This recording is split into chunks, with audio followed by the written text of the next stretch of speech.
안녕하세요. 상도성결교회 권바울 목사입니다. 오늘도 말씀과 함께 승리하는 모든 성도님들 되시기를 주님의 이름으로 축원합니다. 오늘은 스가랴와 말라기를 함께 보겠습니다. 먼저 스가랴입니다. 스가랴는 히브리어로 제카르야라고 부르며 그 뜻은 여호와께서 기억하시다의 의미가 있습니다. 스가랴서는 이또의 손자 베레랴의 아들 스가랴가 그 저자입니다. 스가랴는 BC 520년에서 BC 475년까지 예언의 활동을 하였습니다.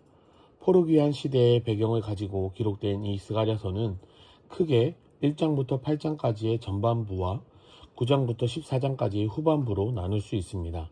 그래서 전반부는 바사왕 고레스에 의해 유다 1차 포르기안이 이루어진 시점으로부터 예루살렘 성전 재건의 재개와 성전 재건 직후까지의 상황들에 대한 예언을 하고 있습니다. 또한 후반부는 예루살렘 성전 재건이 완성된 이후 약 40년의 시간이 흐른 뒤의 예언을 기록하고 있습니다. 스가랴는 구조상 세 부분으로 나눌 수 있습니다. 첫 번째로는 8가지 환상을 통한 성전 재건 격려에 대한 내용입니다. 1장부터 6장까지의 그 내용이 나오게 되는데요. 하나님께서는 스가랴에게 성전 재건에 대해서 8가지 환상을 보여주셨습니다. 첫 번째 환상은 붉은 말 탄 사람의 환상입니다. 두 번째 환상은 4개의 뿔과 4개의 대장장이 환상이며 세 번째 환상은 청량줄을 잡은 천사의 환상입니다. 네 번째 환상은 여호와 앞에 선 대제사장 여호수아의 환상이고 다섯 번째 환상은 순금 등잔대와 2개의 감람나무 환상이었습니다. 여섯 번째 환상은 날아가는 두루마리 환상이며 일곱 번째 환상은 에바 안에 앉은 여인의 환상, 그리고 마지막 8번째 환상은 4개의 병거 환상이었습니다. 구조상 두 번째로는 백성들을 향한 사랑의 실천, 권면에 대한 내용입니다. 7장과 8장에 그 내용이 나오게 됩니다. 스가랴는 백성들의 금식 시행 여부를 묻는 질문에 대해 위선적 금식에 대해 책망하며 참된 금식의 의의를 선포하였습니다.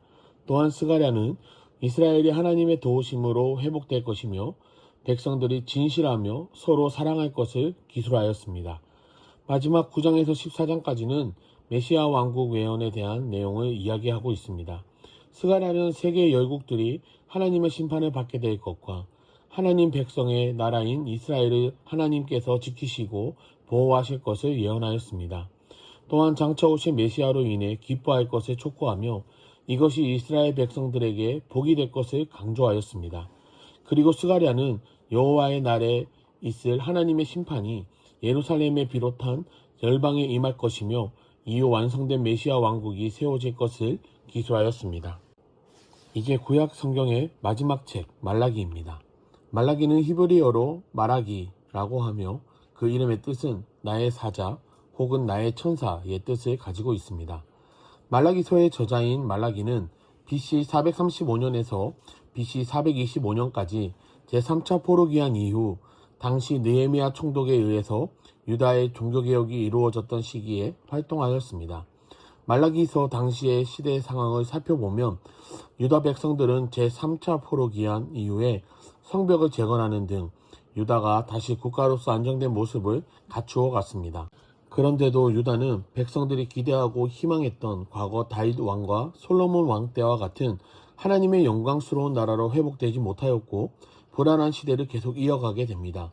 내적으로는 여전히 농경지의 황폐와 사회 경제 기반 시설이 미비되었고 때때로 자연재해로 인한 식량 부족과 삶의 어려움으로 인해 많은 고통을 받았습니다. 또한 외적으로는 끊임없이 이방 세력들의 공격과 약탈의 위협으로 불안한 상황을 이어갔습니다. 이러한 상황에서 유다 백성들은 하나님의 영광스러운 나라의 도래에 대한 의심과 불신이 점차 커져만 갔습니다. 결국 종교 지도자들과 정치 지도자들을 비롯한 백성들까지도 스스로 타락하기 시작하였습니다. 제사장들은 백성들이 바친 제물을 임의대로 빼돌리거나 혹은 좋은 제물을 자신의 것으로 삼았고 병들고 흠이 있는 제물들로만 하나님께 바치는 악행을 저질렀습니다. 급기야 정치 지도자들은 백성들을 올바르게 다스리지 못하였고 물질 만능주의와 무사 안일주의에 빠져 백성들에게 지도자가 지녀야 할 영향력을 잃어버리게 되었습니다. 또한 백성들은 하나님의 말씀을 무시하고 자신의 소견에 옳은 대로 행하기만 하였습니다. 말라기서는 이러한 시대적 배경에서 메시아 왕국의 도래와 종말론적 심판의 확실성을 기술하고 있습니다. 말라기는 구조상 크게 세 부분으로 나눌 수 있는데요. 첫 번째는 이스라엘 타락에 대한 경고입니다.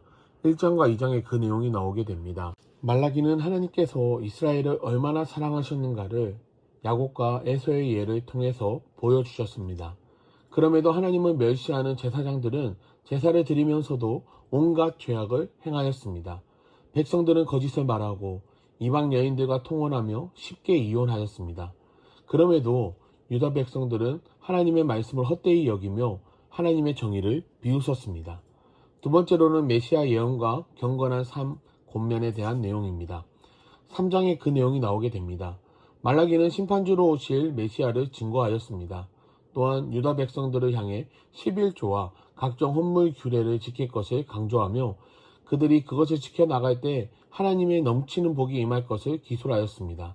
그러면서 하나님께서는 이스라엘을 경외하는 의인들과 악인들을 분별하실 것을 기술하였습니다. 마지막 세 번째로는 엘리야 파송 약속입니다. 4장에 그 내용이 나오게 됩니다. 말라기는 악인과 의인의 대조적인 최종 운명을 기술하며 하나님께서 선지자 엘리야를 다시 파송하실 것을 약속하셨습니다. 이렇게 구약 성경은 말라기로 끝이 나게 됩니다. 그리고 성경의 역사 가운데 신약이 시작되기 전 약 400년의 시간이 흐르게 됩니다. 우리는 이 구약과 신약 사이의 시간을 침묵기라고 이야기하는데요. 우리는 이 400년의 시간을 침묵기라고 이야기하면서 그 이유를 하나님이 말씀하지 않으셨기에 침묵기라고 알고 있습니다. 또한 영적인 암흑기였다라고 이야기하는 사람들도 있습니다. 그런데 이것은 어찌 보면 반은 맞고 반은 틀린 이야기입니다. 왜냐하면 하나님께서 침묵하신 것은 맞습니다. 왜냐하면 이 당시 하나님의 말씀을 예언하고 대언하는 선지자들이 등장하지 않았기 때문에 침묵기라고 이야기하지만 또 한편으로는 우리 하나님께서는 그때에도 끊임없이 활동하셨다는 것을 아실 것입니다. 성경의 기록에는 없지만 세계의 역사를 보면 우리 인간의 역사들을 통하여 이 세상이 앞으로 오실 구세주를 잘 영접할 수 있도록 준비시키시며 우리와 늘 함께 하셨다는 것입니다. 언어와 정치, 경제, 사회 등 수많은 준비의 과정들이 있었지만 한 가지 예를 들어보면 당시 강대국은 로마였습니다. 그런데 로마가 강대국으로서 위치를 다질 동안 도로를 잘 정비하였습니다. 그런데 로마에 이러한 도로 정비가 없었다면 훗날 신약시대의 사도들이 세계 먼 나라까지 전도 여행을 수월히 할 수 있었을까요? 또한 당시 세계의 보편적인 언어인 로마의 헬라어가 없었다면 복음을 수월히 전할 수 있었을까요? 하나님은 침묵기에도 철저히 준비하고 계셨음을 우리는 알 수 있습니다. 이제 이번 주는 스가랴, 말라기서를 읽으시겠습니다. 그리고 400년의 침묵기를 거쳐 신약으로 들어가는 마태복음 1장부터 11장까지도 함께 읽겠습니다. 그럼 이번 한 주도 말씀과 함께 승리하시기를 바랍니다. 감사드립니다.